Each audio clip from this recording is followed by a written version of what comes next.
And again, this is a big moment in this country. We're talking about 50 years of legal precedent that now essentially is going up in smoke with Roe v. Wade.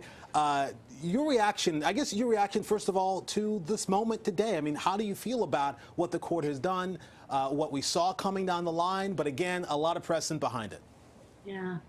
Absolutely. So, as many have said, the decision today is not a surprise, and particularly not a surprise after the leaked opinion came out. I guess that was back in February.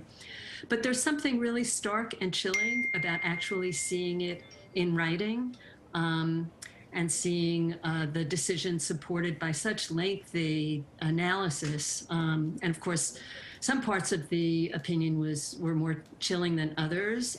Justice Thomas, in his concurrence, was very explicit that the underlying basis for the Roe decision should be reconsidered, and therefore all of the precedents that also rely on that precedent, such as the decisions upholding contraception and gay marriage and other rights to, personal privacy, should be revisited. That was really stark. So I think the length to which the court is willing to, the majority is willing to go, the fact that women's lives are entirely erased, entirely absent from the majority opinion, it's just chilling.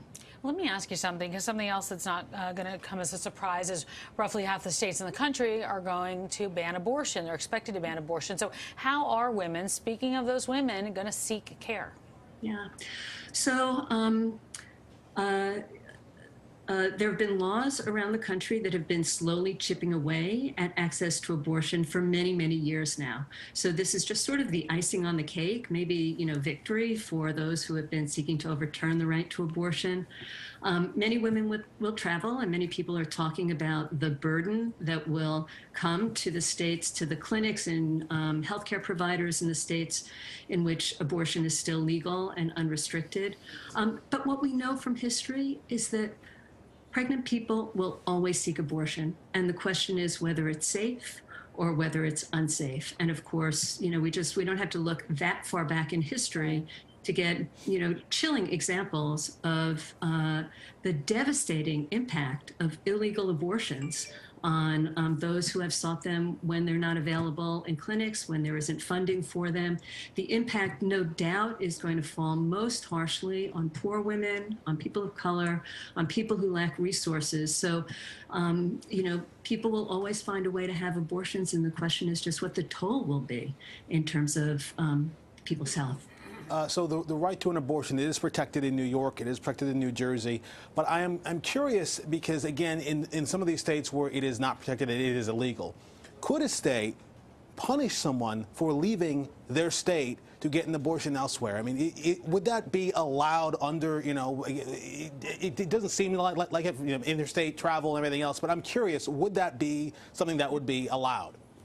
That is such a good question, and this decision and the laws that have preceded it, not just the law that's before the court in the Dobbs case, but also the Texas law that was recently enacted and other similar laws that have been enacted around the country, really pose this question of how far does the right to travel go? And exactly the question you posed. I don't think that there's a clear-cut answer to that. And, issues around whether states can punish people who leave the state to get an abortion in another state, or what the reach of states like New York that are trying to protect healthcare providers who may provide healthcare services to people coming from other states.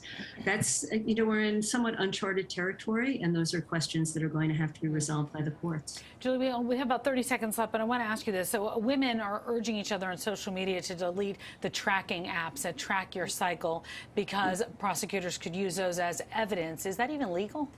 Yeah. Well, is what illegal is it legal to even use that as evidence? Yeah, so I think the question for that is it depends on the context, but I think people are right to be concerned. Mm-hmm. We know that prosecutors have already been prosecuting women for things like miscarriages, and this goes back even way before the Dobbs decision today.